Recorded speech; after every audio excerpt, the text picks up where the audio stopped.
Bills Broncos tomorrow to kick off the weekend. We're less than 24 hours away. I can't believe it. And why don't we go behind Buffalo lines right now and talk to a Bills legend, former Buffalo Bills All-Pro, and the co-host of One Bills Live, which you can hear on our sister station on Odyssey on WGR Sports Radio 550. Plenty of other stations in the New York State area as well. One of the best to put on the Bills uniform, Steve Tasker. Steve, it's Pat Boyle, Brad Evans. Thanks so much for being with us, man. Happy to be here, guys. Thanks for having me. Yeah, Steve, it's mid-January. Once again, Bills still in the mix. Familiar territory for this franchise now. But it feels like this has to be the year, right? I mean, there's no Mahomes, no Burrow, no Lamar Jackson, even though the Bills are 2-0 against Lamar and the Ravens in the playoffs. But in what feels like the most wide-open playoffs in over a decade, it feels like for me, and I'm, again, emotionally invested. I want to see Josh Allen get to a Super Bowl. I want to see him win a Super Bowl. It does feel like it's finally his time. Do you think there is an extra layer of pressure on Josh Allen and Sean McDermott and the rest of the team knowing that, even though the Broncos are the 1 seed and the game's in Denver? Well, there might be a little extra expectations for Josh individually. For the team, I don't know that this isn't maybe not as good a roster as he's had going into a playoff game that he's had the last 3 or 4 years. The injuries of Bug have really hit in the defense. They've kind of figured it out in the last month and a half. Started playing at a higher level. They elevated Ed Oliver today. That'll give him a little bit of juice up front, but they don't get very many sacks. They're pretty good in the back end of their defense lately. Trey White has shown some rejuvenation. Christian Benford's a really good lockdown corner. Cole Bishop has played really well, but the other safety, Jordan Poyer's not going to be there, the veteran they've had, who really has put some icing on that cake. There's still a lot of question marks with their defense, but they've been playing at a higher level. Their linebackers with Shaq Thompson, who came in and replaced Terrell Bernard, and Matt Milano have been playing at a high level. Dorian Williams has been playing a lot in their scheme lately as well. So they're a little bit of a playmaking defense. They've shown a big uptick in production over since week 10 maybe. And we'll see if they can continue it. But, maybe getting Ed Oliver back, it gives them a little juice. Yes, the pressure's on Josh. It always is, because he's the engine that runs everything. They've gotten a lot of good help from James Cook. But as you saw in Jacksonville, 15 carries for 46 yards isn't going to cut it. So they need to get him going to help Josh. Otherwise, it's going to be, him putting on his cape. Steve, Brad Evans here again. Thanks for joining us. You mentioned Ed Oliver looking like he's turning in the right direction. This seems like a major shot in the arm. Really leans into my question here. The biggest consistency for Buffalo on defense all year long has been their inconsistency bottling up the run. How concerned are you about the performance wrapping up Denver's backs? Do you feel mitigating R.J. Harvey, Jaleel McLaughlin, and also Bo Nix's legs is one of the top priorities in this matchup for Buffalo to survive? Yeah, they certainly should have a good enough plan to be able to execute with some familiarity a plan against a running quarterback in those situations. They've done it against Lamar, Pat Mahomes. They've done it against, so they've got some experience with some guys who really are dangerous at extending plays. But you're right, the running game has been a problem. And not only has the running game been a problem, mostly, in my opinion, they've allowed big plays. Teams have snapped off 40-yard runs on them, 60-yard runs, 19, 20-yard runs.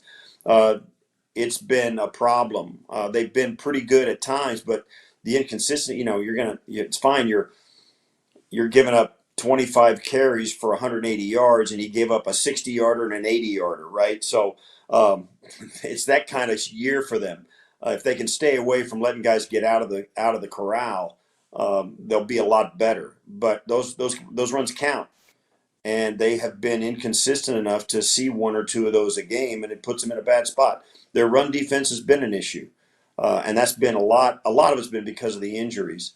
They do get some help from their offense because their offense is really efficient.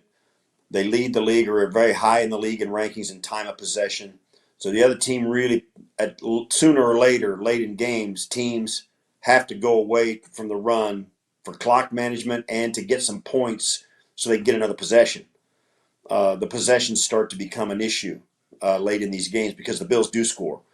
So all of that being said, yeah, they're making chicken salad with their defense this year, and they've gotten a big uptick in production over the last 8 weeks. Shaq Thompson's made a big difference, and their defense has played much better, and they've made some plays.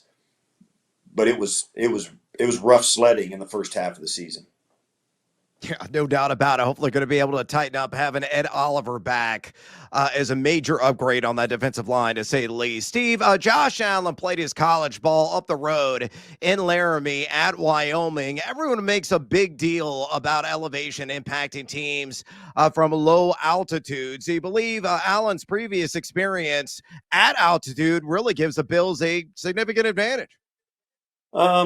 Yeah, I don't know if training at altitude probably makes a big difference. But I spent all week kind of poo-pooing the altitude thing because I played out there a number of times and I've never had a problem. I spent a lot of time in Colorado. My wife's from out there. We have family out there. We go out there every couple of years and spend a lot of time.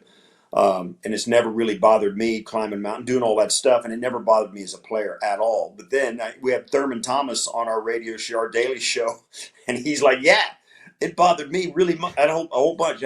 Thurman played more than I did, right? I was a special teams guy, right? I'd have one play and I'd sit for 10 minutes.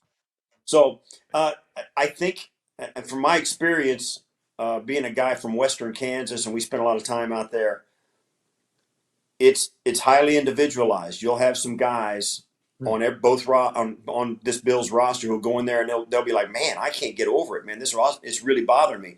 Other guys, they won't even think about it.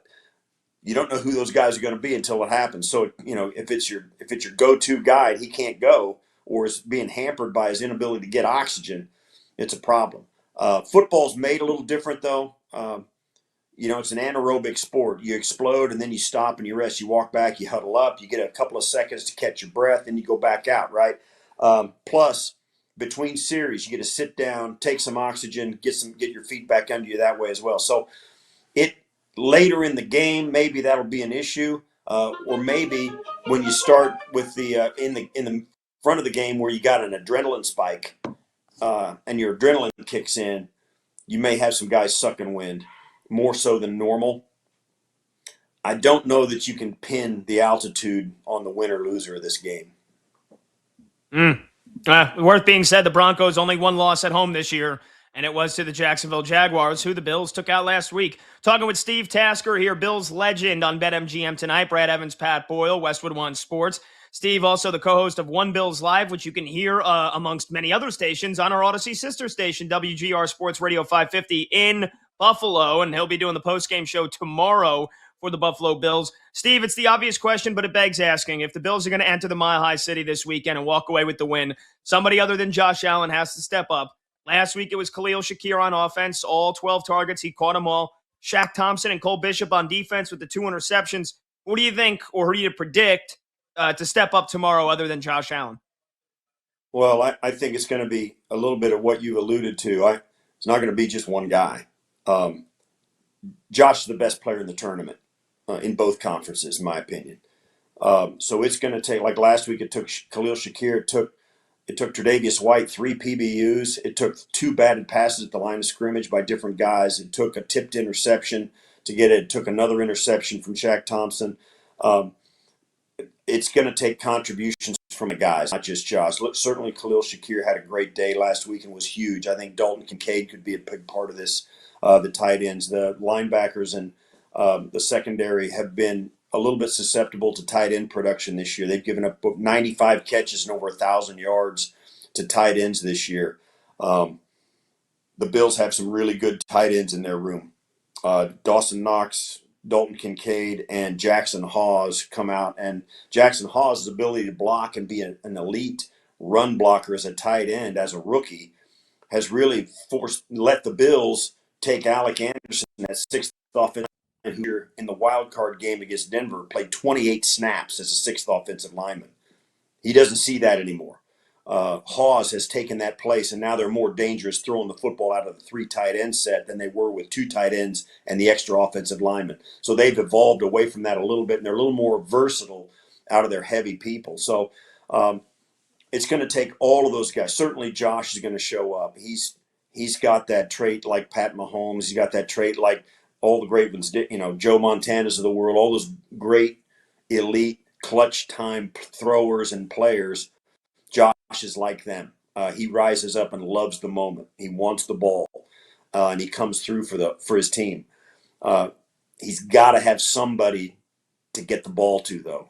The ball has to come out of his hands. Certainly he can run it, and they can't push their way to the championship, to the AFC Championship. They can use it every so often, but sooner or later he's got to give the ball to James Cook. He's got to give the ball to Khalil Shakir, Dalton Kincaid, Keon Coleman. Brandon Cooks was a guy who I think Brandon Cooks has given him a deep their passing game. So he's got a lot of guys he trusts out there.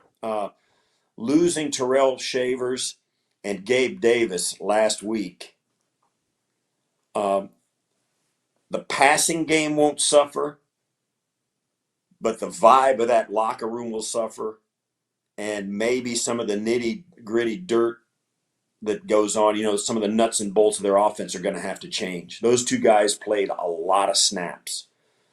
It wasn't that they caught 15 balls.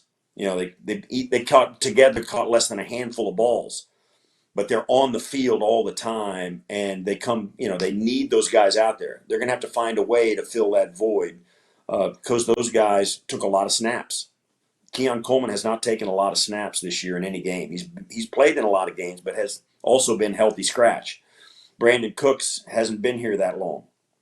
Now you've got Curtis Samuel coming up. He got activated. Don't know if he'll be on the roster for the game, but they got to find two wideouts to play in this game that weren't on the team last week. That's a problem. When you talk about who's going to have to contribute in this game besides Josh Allen, I think it's got to be a long list. Yeah, no doubt about it. We're talking to the great Steve Tasker right now. Steve, got a couple of minutes left. Last one from me. Vertically, what one Bronco is the biggest breakout risk against this Buffalo secondary? Is there any Denver wide receiver, tight end, or pass-catching running back who could give Sean McDermott fits? We only got about 30 seconds, Steve. Sorry to jump in. We only got about 30 seconds. The way I think teams have attacked him is they'll pick a guy like Trey White or whatever, and they'll target one of the Bills DBs with their best guy. When you start seeing a defensive back being thrown at a lot, you can tell that's the matchup they like, and that's what you got to look for. Okay, well, it should be a good one. Should be close, and it should come down to the final couple of minutes, as do a lot of Bills games. Steve, enjoy it tomorrow, man, and hopefully the Bills are coming out with a W. Thanks for joining us. Thanks, guys. There you go, Thanks, Steve Steve. Tasker, Bills legend, former Bills All-Pro. You can catch him on One Bills Live, and hopefully it's a celebratory Bills post-game show tomorrow that he'll be doing.